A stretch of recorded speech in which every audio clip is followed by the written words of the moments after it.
کی عمر میں میں نے ایک FBR کو لکھا تھا لیٹر، جس میں میں نے لکھا تھا کہ میں ود ہولڈنگ کے لیے آپ کا ملازم نہیں ہوں.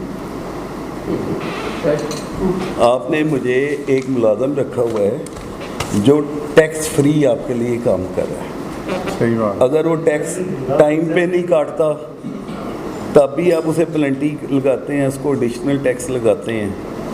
اس وقت ہمارے ایک مشہور استاد تھے شبر زیدی، تو انہوں نے کہا جی، فرگوسن کے وہ پارٹنر تھے، تو انہوں نے مجھے کہا جی یہ لیٹر جو ہے نا، یہ آپ نے خواجہ صاحب آپ کو کیونکہ عقل کم ہے اس لیے آپ نے لکھا ہے.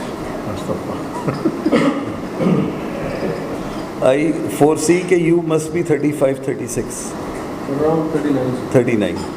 آپ بھی اس ایج بریکٹ میں جب کہ آپ کے دماغ میں اس وقت انقلاب ہے.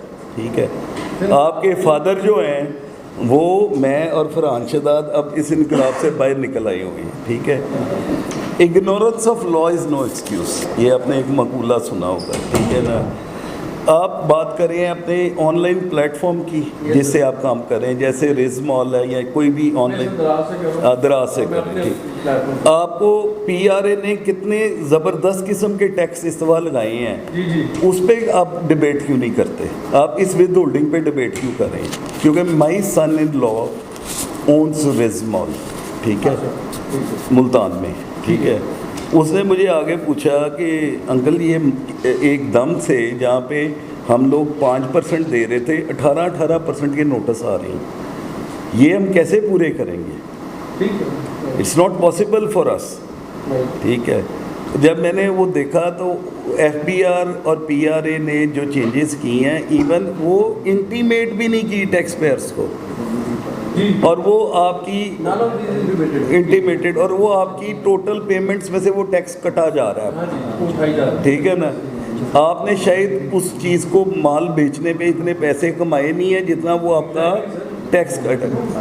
آئی ہیو کلائنٹس لائک بی فیش، ٹھیک ہے، ریز مال، یہ وہ لوگ ہیں جو کہ مطلب میرے قریبی دوستوں کے بچے ہیں، ینگسٹرس ہیں جنہوں نے یہ بنایا. انفارچونیٹلی جب میں آپ کی اس بات کو دیکھتا ہوں کہ یہ جو ٹیکس لگا ہے 0.5% کا، اب وہاں پہ تو آپ 4 سے 17% پہ چلے گئے، یہاں پہ تو یہ 0.5% پہ تو ہولڈنگ ہے نا. اصل پرابلم یہ ہے پاکستان میں day by day cost of doing business بڑھتی جا رہی ہے اور انپریسیڈنٹڈ طریقے سے بڑھتی جا رہی ہے. پہلے ہوتا تھا ایک قانون بنایا جاتا تھا، اس کو پہلے لوگوں کو سکھایا جاتا تھا اور اس کے بعد اس کو امپلیمنٹ کیا جاتا تھا. اب قانون بنتا بعد میں ہے، اس کی امپلیمنٹیشن گائیڈ پہلے آ جاتی ہے. تو اس لیے میرے آپ کو ذاتی مشورہ جو ہے نا، اگر آپ اتنے تنگ ہیں تو پھر ان سرکولرز کو آپ کو ریٹ پٹیشن میں چیلنج کر دینا چاہیے. اور اس کا ٹائم بھی بتاتا ہوں، جو ہی کوئی بھی بندہ ایکسکلوڈ ہوگا نا اس سرکولر میں سے، اس وقت آپ نے ریٹ پٹیشن فائل کر دینی، کیونکہ لا یہ کہتا ہے کہ ایکول جو ہے نا سب کے ساتھ ہونا ہے. تو میرے خیال میں فرحان شاید میری بات کو کنفرم کریں کہ اگر کوئی سرکولر آتا ہے ایکسکلوژن کا، پھر انہوں ریٹ فائل کر دینی چاہیے.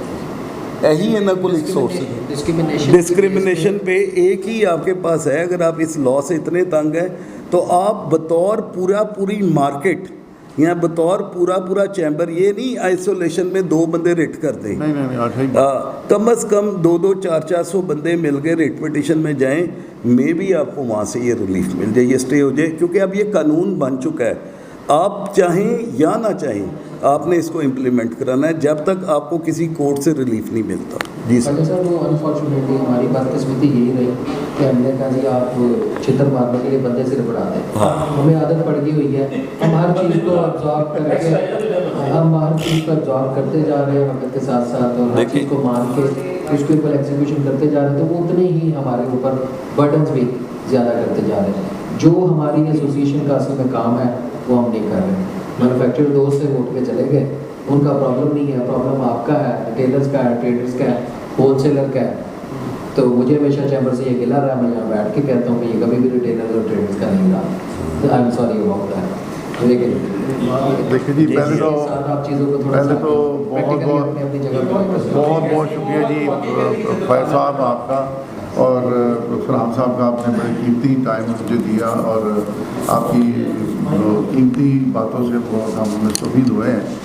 تو اس میں یہ چیز دیکھیں، آپ تو ظاہر ہے کہ ایک ہمارے سپورٹر ہیں. وکیل بھی ایک وکیل دا مینس دیٹ کہ وکیل اللہ تعالیٰ نہیں کہہ رہا کہ وکیل بھی جو ہوتا ہے وہ ہیلپر ہوتا ہے، آپ کا سپورٹر ہوتا ہے.